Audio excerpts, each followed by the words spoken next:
What's up, Tubes? Tim here. Got my economy tractor, new tires, built this loader from scratch. But the original pump that came on it,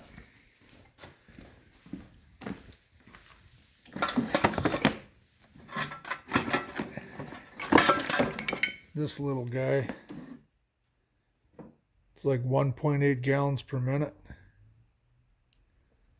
The stock pump that just runs that rear 3-point hitch. I hooked it up to this. It was pretty slow. So Northern Tool, they got a pump. It's a 47350 pump. It's bi-directional. It fits in there perfect.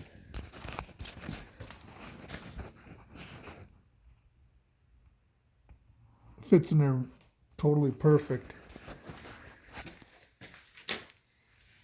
And I had to get the different pulley because the pump that was in there was 5/8. This is 1/2 inch. So I picked up this pulley, and the 1/2 inch ones at the hardware store didn't have a keyway. So I had to file in a keyway I started with a real small. Well, first I put the pulley on the pump and then took a keyway and slid it through the keyway on the pump and tapped it on the aluminum pulley so I get the mark. And then I used the smallest chainsaw file just to get it started straight. And then I used a real tiny flat file on edge to get that. It's like a 3/16 keyway. So, and then go to Harbor Freight and get these link belts. Then you got to take the pulley and pressure plate and all that off. You just use these link belts. They work pretty good. And I got her set at, I got a gauge on there. I got her set at 1,000 PSI. I had it up to like 2,000 PSI and it was actually, the pump was stopping. It was skidding on the pulley, so I lowered it to 1,000 PSI. But yeah, 47350 under Northern Tool, and you can get this pump. It's a bi-directional pump, so it can spin either way.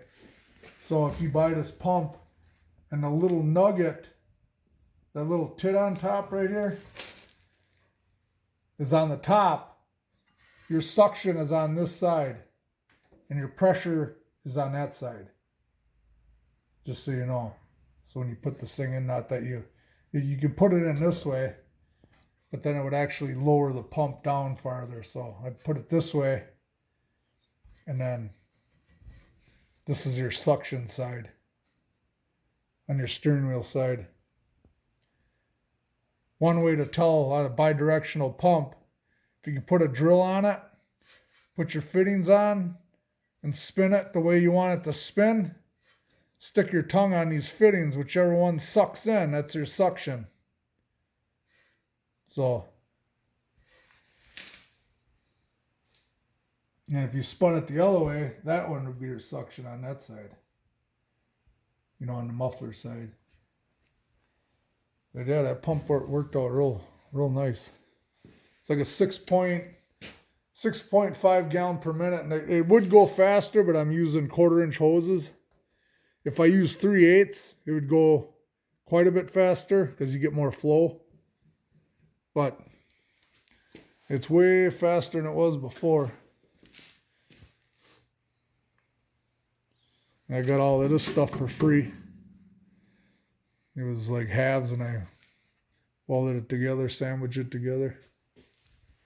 Your main frame, you're going to want that heavy duty. That's 1/4 inch tubing.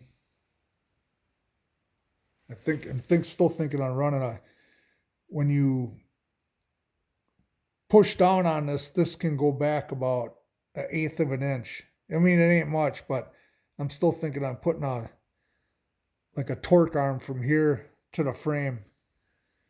on an angle. Just the torque arm on there.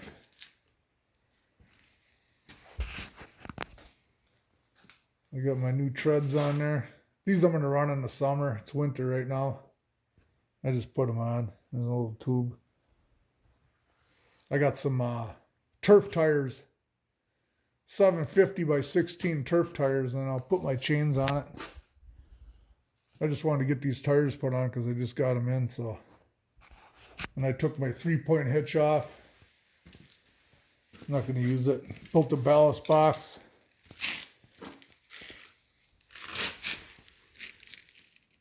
Goes down there, comes up here for support. And got some bar stock and stuffed it in the frame. Put those pins in, like where the 3-point hitch would go in.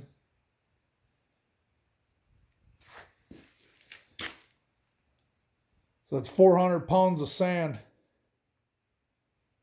Might be a little overkill, but 8 50-pound bags, and then I'm 220 pounds. So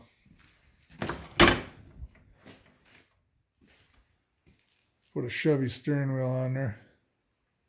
The other one was junk. That valve there was only like 40 some bucks on eBay. Made a hydraulic tank. There's my breather filter. It's just an oil filter with a fitting. Put it and then tap the cap. Screwed the fitting into the cap. That tank is, it's a 4 by 6. Yeah, 4 by 6 by 2 feet long. Holds about 2.5 gallons. I run it at 2 gallons. That's plenty. These pokers don't use much oil. And I'll fully extended, maybe half a quart each, or a quart maybe. Tops, not even. Yeah, maybe a quart.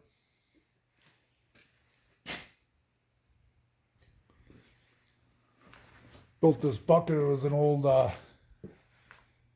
fuel tank.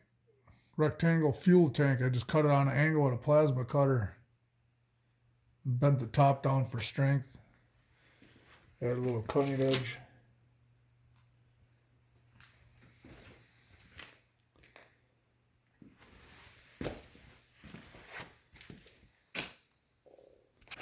It's just on the screws here.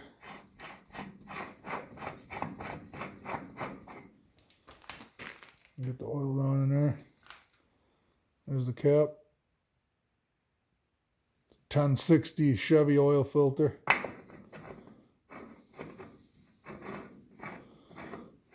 You can use any oil filter, but just make sure when you buy an oil filter, stick your mouth over that center hole and breathe in and breathe out. If you can breathe in and breathe out, that's the one you want. This one, it was hard to blow in and blow out. And there's like a little rubber inside those little holes. I just got in there with a pick and pulled all that out.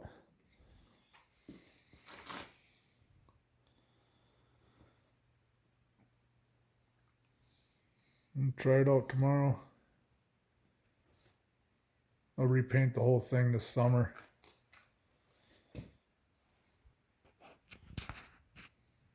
Any questions on anything, leave a comment below. Make sure you subscribe.